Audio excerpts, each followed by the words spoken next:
Hello friends, welcome back. तो जैसा कि आप देख पा रहे हैं कि हमारा टॉपिक जो हम आगे कंटिन्यू कर रहे हैं वो क्या है, वो है रिकॉन्स्टिट्यूशन ऑफ पार्टनरशिप फर्म से रिलेटेड जो अकाउंटिंग है उसके रिलेटेड जितने चैप्टर्स आपके करिकुलम के अंदर है 12th के CBSE करिकुलम में, हम उन सारे चैप्टर्स के लिए एक प्लेटफॉर्म रेडी कर रहे हैं। तो ये टोटल जितनी भी क्लासेस होंगी बेसिक्स की, ये अल्टीमेटली क्या हम इसको इतना फोकस पे मैं क्यों लेके आने वाला हूँ, ला रहा हूँ, वो रीज़न है कि ये आपके लिए 4 चैप्टर्स के प्लेटफॉर्म रेडी कर रही है।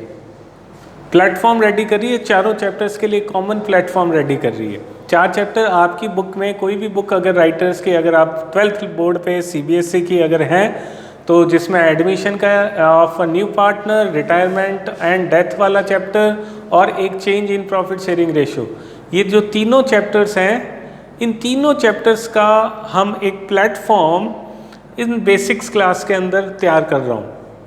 तो अभी तक मैंने आपसे क्या डिस्कस किया, मैं कह रहा था कि एक इवेंट हुआ जिसकी वजह से पुराना एग्रीमेंट को रिप्लेस किया एक नए पार्टनरशिप एग्रीमेंट ने, और पुराने वाले पार्टनरशिप बिजनेस को विद न्यू एग्रीमेंट आगे कैरी किया गया।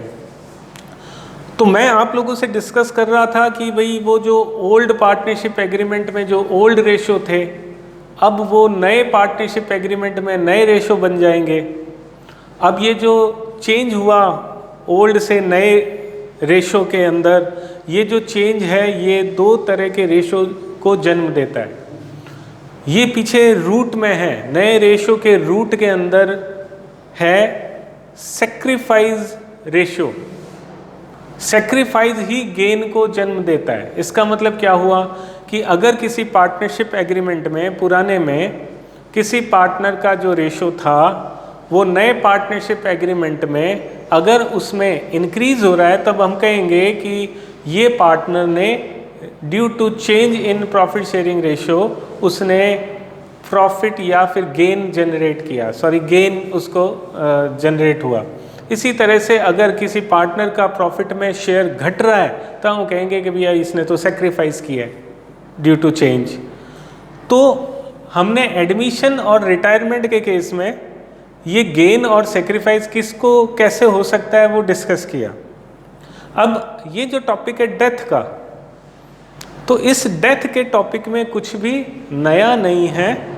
नया क्यों नहीं है? क्योंकि डेथ के अंदर होता क्या है कि कोई एक पार्टनर है, उसकी डेथ की वजह से रिमेनिंग पार्टनर्स ने, क्योंकि उसका पुराना एग्रीमेंट उन्हें अलाउ करता था, रिमेनिंग पार्टनर्स ने उसी बिजनेस को विद न्यू एग्रीमेंट आगे कैरी किया। तो पार्टनर का हटना तो हुआ ही है सी का। तो सी चाहे रिटायर हो, चाहे सी की डेथ हो, अल्टीमेटली दोनों केसेस में होता क्या है कि उसका शेयर छूट के वो जाते हैं, छोड़ के जाते हैं, और उन शेयर्स को ऑक्यूपाई करते हैं पुराने पार्टनर्स में से या तो कोई एक या दोनों। तो जिस पार्टनर को उसका शेयर मिल रहा है, तो इसकी वजह से नए पार्टनरशिप फर्म में उसका शेयर बढ़ जाएगा, तब हम कहेंगे कि भैया उसको गेन हुआ due to death of that sea. और ये जो सी छोड़ के जा रहा है, वो तो हिस्सा छोड़ के जा रहा है, तो वो छोड़ के गया तो ही तो ए या बी या दोनों को मिला। तो मैं लास्ट क्लास में जो मैंने बोला था कि सेक्रीफाइस ही है जो गेन को जनरेट करता है, और जितना सेक्रीफाइस होगा उतना ही गेन होगा। और सेक्रीफाइस रेशो को जब हम ओल्ड रेशो में एडजस्ट कर देते हैं, तब हमारे पार्टनरशिप के नए एग्रीमेंट के नए रेशो हमें पता चल जाते हैं। सिमिलरली, अगर ये जो टॉपिक है लास्ट वाला जो हमारे इस बोर्ड में मैंने बताया हुआ है, यहाँ पर ना तो एडमिशन है ना रिटायरमेंट है, यहाँ कोई ऐसी सर्कमस्टेंसेस सामने आ गई जिसकी वजह से ये डिसाइड करना पड़ा कि पार्टनर का रेशो, जो नया रेशो है, वो चेंज हो। तो अब पुराने एग्रीमेंट से काम नहीं चलेगा, नया एग्रीमेंट साइन हुआ या फिर डिसाइड हुआ, ऑरल जो भी। तो नए एग्रीमेंट में जो नया रेशो डिसाइड हुआ, वो पुराने रेशो से जब कंपेयर करते हैं तो आपको अपने आप डिफरेंस पता चल जाएगा क्या कि किसी पार्टनर का शेयर बढ़ेगा और किसी पार्टनर का कम होगा। जिसका शेयर बढ़ेगा हम कहेंगे ही इज गेनिंग, और किसी पार्टनर का शेयर अगर कम होगा तो हम इसे कहेंगे ही इज सैक्रिफाइसिंग। अब चारों टॉपिक में से अगर आप इस एक फैक्टर को जरा ध्यान से देखो, वो फैक्टर है कि यहाँ पर म्यूचुअली डिसाइड हो गया कि रेशो चेंज कर लो। यहाँ पर एडमिशन से उन्हें रेशो चेंज करना ही पड़ा, करना ज़रूरी था। रिटायरमेंट और डेथ के केस में भी रेशो अपने आप चेंज होगा। तो बेटा चारों टॉपिक में change in profit sharing ratio, हालांकि इस टॉपिक का नाम है, पर एक चीज़ ध्यान रखने वाली बात है, एडमिशन, रिटायरमेंट और डेथ, इन तीनों केस में भी पार्टनर्स नई फर्म के एग्रीमेंट में, नए एग्रीमेंट में पार्टनर्स के रेशो चेंज होंगे। तो टॉपिक का नाम एक्सक्लूसिवली भले ही उसका है change in profit sharing ratio, लेकिन ये चेंज इस केस में भी होता है, डेथ में, रिटायरमेंट के केस में भी होता है और एडमिशन केस में भी होता है।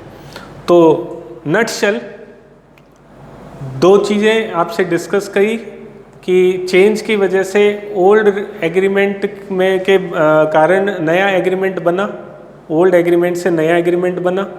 ओल्ड एग्रीमेंट में जो रेशो डिस्क्राइब थे, गिवन थे, प्रिस्क्राइब थे, और जो नए एग्रीमेंट में रेशो प्रिस्क्राइब्ड है, ये दोनों का जो कंपैरिजन है उससे आपको पता चलेगा कि किस पार्टनर को गेन हुआ और किस पार्टनर को ने सेक्रीफाइस किया। एक तो ये टॉपिक। अब एक चीज़ और मैं आपसे इसी केस में, इसी क्लास के अंदर मैं डिस्कस करना चाह रहा हूँ। मैंने कहा कि ए को मिल रहा था 60%, बी को मिल रहा था 40%, सी आया, उसने कहा कि मुझे भाई आप लोग 20% दो अपने 100% में से, यानी कि ये 100% जो आपस में बांट रहे थे, उन 100 में से ये 20 मांग रहा है। तो मैंने कहा कि 20 मांग रहा है तो इसको तो गेन होगा, तो ये गेन उसको मिलेगा कहाँ से जब कोई पार्टनर सेक्रीफाइस करेगा। तो हो सकता था कि ये सेक्रीफाइस सिर्फ ए ने किया हो 20%, तो ए का नई फर्म में रेशो कितना रह जाएगा 40, बी का नो चेंज और ये इसका गेन।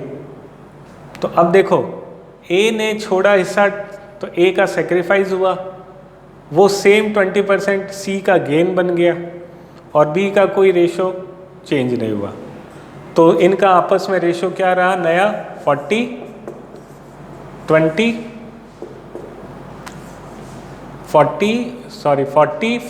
एंड 20%। ओके, अब ऐसा हो सकता था कि ये जो सेक्रीफाइस है ये सिर्फ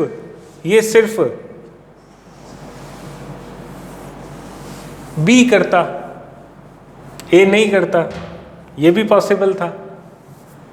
तो बी का सेक्रीफाइस 20% इसने अपने हिस्से में से दे दिया, इसका कितना बचा 20%। ए ने कुछ भी सेक्रीफाइस नहीं किया था, सी को कितना मिल गया था 20%। तो अब इसको जो मिला वो गेन हुआ क्योंकि इसका हिस्सा बढ़ गया नए एग्रीमेंट में, पहले कुछ भी नहीं था। इसका पिछले के मुकाबले कम हो गया तो हमने कहा कि इसने सेक्रीफाइस किया है, और इसका नए एग्रीमेंट में रेशो पुराने वाला ही है तो इसका नो चेंज। तो तीनों का रेशो अब क्या आएगा, अब आएगा 60-20-20।